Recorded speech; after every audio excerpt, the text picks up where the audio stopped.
ऐसा झूठे मुंह ही नहीं कि भाई इम्तियाज़ जलील बैठा है कि कम से कम मैं मुसलमानों के बारे में बोल दूं करके उसमें। ये अलग बात है कि जब मेरा मौका आया तो मैंने खूब उनकी मुसलमानों के बच्चों ने पंक्चर ही बनाना चाहिए, ऑटो रिक्शा ही चलाना चाहिए, पान टपरी ही खोलना चाहिए। नागपुर के ताल्लुक से मैं आपको ये बताऊं कि हमने एक मरतबा बम्बई में एक रिजर्वेशन के ताल्लुक से एक मोर्चा लेकर गए थे। अब महाराष्ट्र की विधानसभा का अधिवेशन शुरू हो रहा है और हमने 21 तारीख के दिन सुबह 11 बजे हमने एक भव्य मोर्चा नागपुर विधानसभा के ऊपर ले जाने का फ़ैसला किया है। उसमें रिजर्वेशन यकीनन एक मुद्दा है। हम सरकार को बार बार ये झंझोड़ कर ये बताना चाह रहे हैं कि मुसलमानों को 5% रिजर्वेशन देना ये किसी सरकार की बात नहीं है, बल्कि हाई कोर्ट ने ये फ़ैसला सुनाया था कि मुसलमानों के तालीमी हालात को देखते हुए और इतने सारे जो कमीशंस थे, श्री रंगनाथ मिश्रा कमीशन हो गया है, महमूदुर रहमान कमेटी हो गया है, कुंडू कमेटी हो गया है, सच्चर कमीशन हो गया है, तो ये तमाम कमीशंस ने तो बताया था कि मुसलमानों का socio economic status, education status क्या है करके। उसको समझते हुए उसको बारीकी से पूरा डिटेल में जाने के बाद हाई कोर्ट ने कहा था कि मुसलमानों को 5% रिजर्वेशन एजुकेशन के अंदर मिलना चाहिए, क्यों नहीं दिया जा रहा है करके। तो अब वही बात हम याद दिलाने के लिए नागपुर जा रहे हैं। इसके साथ साथ हमने ये मांग भी रखी है कि वक्फ बोर्ड की जितनी भी ज़मीनों के ऊपर सरकारी दफ्तर है, कई ऐसे दफ्तर है सरकारी, औरंगाबाद में ले लीजिएगा, बम्बई में ले लीजिएगा, पूना में ले लीजिएगा, बड़े बड़े शहरों के अंदर, तो हमने गवर्नमेंट को ये कहा है कि रेडी रेकनर रेट के हिसाब से आप जो किराया बनता है वो किराया उस गवर्नमेंट ऑफिस ने वक्फ बोर्ड को रेडी रेकनर रेट के हिसाब से देना चाहिए। साथ ही साथ हमारे नौजवानों को इंडस्ट्रीज़ के अंदर जाने के लिए आप है तो स्पेशल रिजर्वेशन है तो इंडस्ट्रियल लैंड के अंदर रखिए, छोटे छोटे प्लॉट्स निकालिए और वहाँ पे ये बताइएगा कि ये प्लॉट जो है हम ये माइनॉरिटीज़ के लिए रख रहे हैं, ताकि हमारे बच्चे भी जो है वो इंडस्ट्रियल सेक्टर में भी जा सके करके। एक आखिरी से इससे जुड़ता है, ये जो मोर्चा है मुंबई आप गए थे उतना ही बड़ा होने वाला है?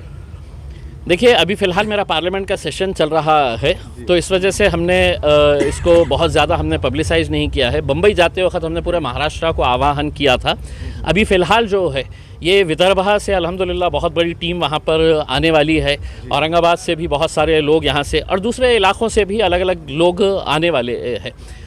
तादाद कितनी है ये मायने नहीं रखता है, मुद्दा क्या है वो मुद्दा अगर चाहे अगर 10 लोग अगर ठोस तरीके से अगर सरकार के कान में अगर डालने का काम करते हैं तो वो मेरे हिसाब से एजुकेशन की बात की है तो अभी स्कॉलरशिप जो बंद की गई है सेंट्रल गवर्नमेंट की तरफ से, सबसे बड़ा नुकसान मुस्लिम बच्चों को हुआ है, इसके ऊपर आप क्या कहें?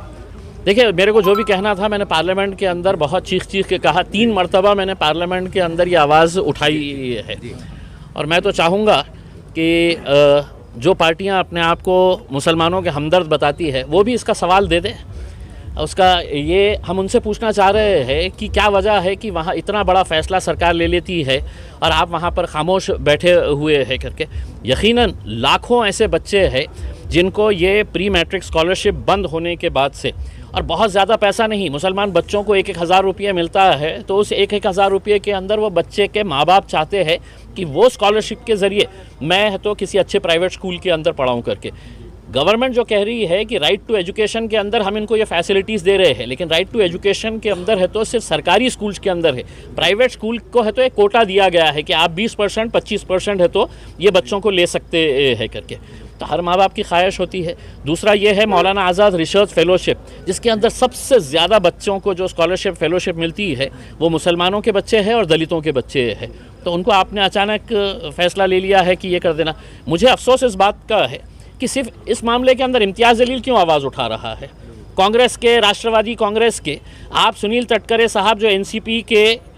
एमपी है मेरे पीछे बैठे हुए थे, जब वो भाषण दे रहे थे तो आप उनका भाषण सुनिएगा कि उसके अंदर उन्होंने ऐसा झूठे मुंह ही नहीं कि भाई इम्तियाज़ जलील बैठा है कि कम से कम मैं मुसलमानों के बारे में बोल दूं करके उसमें, तो उन्होंने है तो सिर्फ मराठाओं को दो, उन्होंने सिर्फ धंगरों को दो और लिंगायत को दो, मुसलमानों को क्यों नहीं दो? मुसलमानों के वोट चाहिए आपको, लेकिन मुसलमानों को ये फैसिलिटीज़ नहीं देंगे करके। ये अलग बात है कि जब मेरा मौका आया तो मैंने खूब उनकी भी वहाँ पे अच्छी क्या मंशा होंगी स्कॉलरशिप बंद करने की? मुसलमानों को तालीम से दूर रखने की ये साजिश है कि मुसलमानों को ये सरकार चाहती है कि मुसलमानों के बच्चों ने पंक्चर ही बनाना चाहिए, ऑटो रिक्शा ही चलाना चाहिए, पान टपरी ही खोलना चाहिए करके। मुसलमान बच्चे IAS नहीं बनना, IPS नहीं बनना, कोई अच्छे बड़े ओहदे के ऊपर नहीं जा रहा, यही